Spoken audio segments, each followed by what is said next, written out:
Welcome to another episode of the so-called Oreo podcast, the podcast where we discuss all the awkwardness, hardships, and hilarity that come along with society labeling you white on the inside and black on the outside, also known as an Oreo. Let's do it. So if you guys haven't noticed, today we're one Oreo short and a pack of cookies. I don't know. I was trying Not to a be funny. pack of 3, pack of 2. Oh, it's a pack of 2. Okay, I think anyway. there's 3-pack Oreos. Is there a 3-pack of Oreos? I think there's a 2-pack too. Really? So we're just the 2-pack today, yeah. We're the 2-pack. We're the 2-pack today. Ooh. Anyway, so I'm already sitting this one out because we're going to have 2 special guests with us. My 2 best friends, Alexis and Gena. And we're going to be talking about reverse migration, or southern migration, whatever you want to call it. I think me and the Oreos have talked a lot in the past about this weird movement of young Black people going from northern cities like New York, Chicago, Boston, don't know if I'm forgetting anyone, to southern cities like North Carolina and Tennessee and Atlanta. So we thought that it would be cool to talk to 2 people who have done it. For those of you who don't know, the Great Migration, which is, why we're calling it the reverse Great Migration, because there was a Great Migration, which was a movement of 6 million African Americans out of the rural South to the urban Northwest, Midwest, and West. And that occurred between 1916 and 1970. 1970. I didn't know if that was clear, so I decided to repeat it. And according to Business Insider, millennials are abandoning cities like New York and San Francisco and moving to southern cities like Nashville, Tennessee, Houston, Texas, and Charlotte, North Carolina in droves. Yeah. And I think we kind of know that as I guess our family kind of did the migration too, because my roots are from Alabama and North Carolina, and my grandparents from North Carolina and Alabama moved to Jersey. That's where my parents met, and my family has been here ever since. But I still have family in Alabama and North Carolina and Virginia, so still in the South. My family's from Mississippi and Virginia. Yeah. So, I mean, yeah. as we know, the South is where most of the slaves have stayed for longer, so that's why they're there. But then I was just reading the New York Times, the weekly newsletter I get or whatever, and I saw this article about the reverse Great Migration. And it was from Charles M. Blow, and he does opinion stuff for New York Times, but he also is the author of The Devil You Know, and that book kind of populated this idea of the Great Reverse Migration. After we planned this episode, I saw that Larry Wilmore had him on his podcast, so he speaks there too. But basically, the reverse Great Migration, Charles is suggesting that Black people return to the states where they had been at or near the majority after the Civil War, into the states where Black people currently constitute large percentages of the populations. So in effect, Black people could colonize the states they would have controlled if they didn't flee. So basically, we're going to reverse that tide of the 6 million people leaving the South, and that would create dense Black communities, and that density would translate into statewide political power. So an example of that is how Atlanta recently is a major part of why Georgia turned blue in the presidential election. In November, Georgia voted blue for the first time since Bill Clinton won the state in 1992, and a majority of those who voted for Joe Biden were Black. I don't know if you guys remember back in the primary times, Joe Biden was kind of losing, and the South, Black people really voted for him. I think Georgia was one of those first states early on that really pushed him forward in the race. So that was a huge thing too. As we know, Stacey Abrams is doing major work in Atlanta, and as we know, the Senate is just now even with the 2 senators being elected, and that was a large part of Black people in Atlanta. So this is the first time we're seeing since 1992 that Black people are really having that impact in the South, and that's kind of what he's calling for, is if we all come together and go back to our roots and where Black people are, we could basically take back the places where we were kicked out.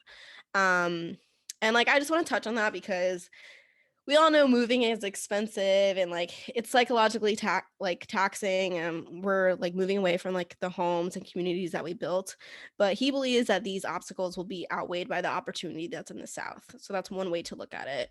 And also, you know, a lot of people like to bring up the South is more racist, X, Y, and Z, but he brings up that white people outside the South are more likely to say the right words, but many possess the same bigotry. So basically, people in the North, like, I like to call it PA racism because I'm like near PA, but like what I mean by PA racism is like people will like, and like I went to school with all white people in like a Trump county. So I see Trump signs like every road, every house on my street is a Trump sign.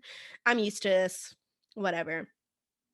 But like I went to school with people with like Confederate flags and stuff like that, like on their trucks, whatever. And like, yes, that seems scary, but like none of those people were gonna like box me. Like none of these people were gonna say the N-word to my face. No one was gonna fight me. So I think the people in the North, like the racism, like they talk a big game, but they're not actually gonna do shit.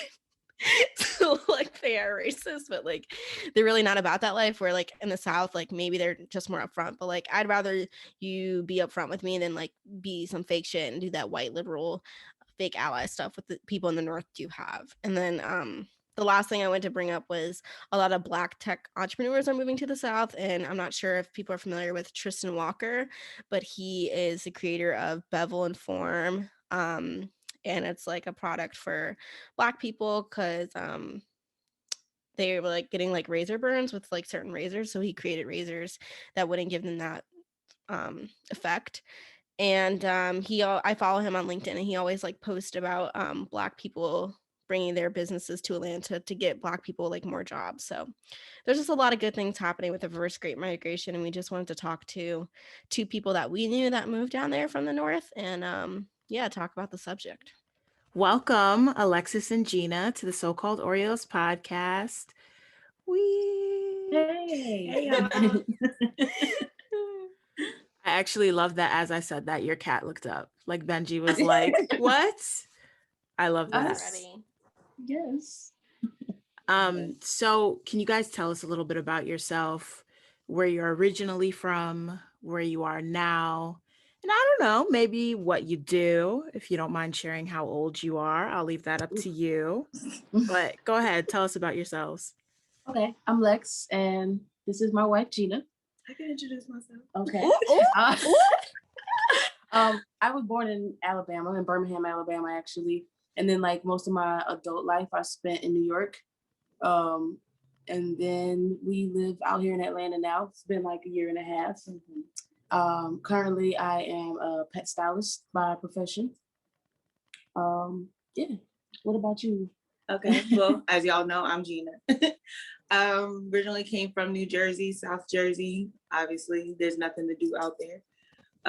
So I moved to New York. I met y'all. We moved out here because we wanted to grow our businesses and what we like to do. And it's a lot easier to, you know, move a little bit slower and save a little money out here too. So yeah. Why did you guys choose to leave New York? I guess we should jump into a little bit more background, and I'll talk about how I met you guys. So Alexis and I, actually, our dads were friends. We went to high school together. We met when we were young, but then once Alexis moved back, you know, we became homies in high school, and we've basically been homies ever since. And then Alexis fell in love and met Gena, and brought her into the fold. And then, you know, we all lived together in Brooklyn. And then Alexis and Gena decided to start their life together and move down south. So with all that, why did you guys decide to leave the great north? New York is expensive. It's really expensive. And I don't know, I didn't want to have a roommate forever. And, you know, I just wanted some financial freedom. Tired of handing out my money and not getting any of it for myself. Usually I'm like super speculative about what everyone else is doing. But, you know, you all see it. People are leaving and they're buying houses and doing things that I felt like I couldn't do before. You know, they're doing it. And I'm like, I'm gonna do it too. Yeah. So Is it's there pretty much something there. about like Atlanta specifically that like intrigued you guys to go down there, rather than like any other like bigger city in the South? I would definitely say because it's like the Black Mecca, you know, like it's somewhere that you see a bunch of like Black people making something of themselves out here. You know, it's a lot of businesses that you can support out here and a lot of smaller businesses. So I figured that this would be an excellent place to start. Yeah, not only that, like it's still a good enough like urban area, you know, a city. Still, I didn't want to be anywhere that was like a super small city where I would end up, you know, commuting very far to do anything or to live. You know, I just felt like Atlanta was a good central area and also um, friendly to the LGBTQ plus community. Like it's safe but not safe, you know. So yeah, kind of fit my blackness and my gayness. Yeah, well, that totally makes sense. So you guys been in Atlanta for like a year and a half now. Do you feel like there's more opportunity? I'm not sure if you can speak about like the whole South, but at least in Atlanta for Black people, especially when it comes to like your guys' business, or is it like certain like businesses or like industries that you think are better for Atlanta in the South? I don't think it's I don't think it's more opportunities. I think we just have more means to do so. Like I don't have to think about spending most of my money that I'm making at my 9 to 5 job on rent or food or things that are generally more expensive in New York. I don't have to think about spending most of that on that. I could use that extra money that I'm saving because I'm making more than what I was making in New York and paying less than what I was paying. So I can use that extra money that I'm getting to invest in my goals and dreams, like the things that I actually want to do. So I think that's what it is. I don't think it's really opportunity wise. I think it's just the space to do so. Now, I think a big question I have for people, because I totally agree with opportunity, space, saving money. But for me, the clincher is, do you like it? Um, well, we only sometimes I'm trying to give it more of a chance because we only had like 5 or 6 months out here before a pandemic hit. So I can't really judge it from that. I'm homesick. I miss my friends. Nothing can beat New York. Nothing at all. I miss New York every day. But for the most part, I guess so. We're discovering things that we like and circles we want to be in. Yeah. I mean, definitely moving out here, it is like you have to adjust like to the type of people that you're going to be dealing with. So I can definitely say the people are a little different, but we're learning every day who to be around, who not to be around, and seeing where we fit. Can you guys explain, like, so you said like the people are a little different, and I haven't been to Atlanta, but Janae and Amari visited you guys, and when I brought up Atlanta, because I also like am from Jersey, worked in New York, so that whole lifestyle, and I was like, I want something cheaper, I want place that's opportunity, but more Black people, and like Atlanta seemed like they have everything, but then Janae and Amari were kind of like, like, I don't know if you'll fit in Atlanta, and I don't know. So like you guys mentioned that it's like different. Can you explain that like difference from like New York Black people or like North versus Atlanta? Honestly, I think there's a place to be for everybody. And I think it's just a matter of finding that place to be for yourself. And I think that's with New York as well. But I don't know. I don't want to like people are less creative when it comes to creating spaces together out here. Like I think that's what it is. People are a little bit less creative when it comes to that. You kind of got like a couple things that you could do, and then the people who bring the new stuff is the people who came, with the Black migration. But I mean, I would definitely say a lot of people are like clout chasers out here. They try to make it seem like, oh, it's so great, you should go here, you should go there. And then once you actually get to that place, it's like, that's not really what it was cracked up to be. Because like last night we went to a club and they were charging like $20 just to park in a regular parking lot, and it was a plaza, like it was like just a a grocery plaza. store, and And Oh, to get wow. into the club, it was like Like that $40, kind of parking lot. $50. Yeah, it was Oh, $50 to wow. get into this like storefront.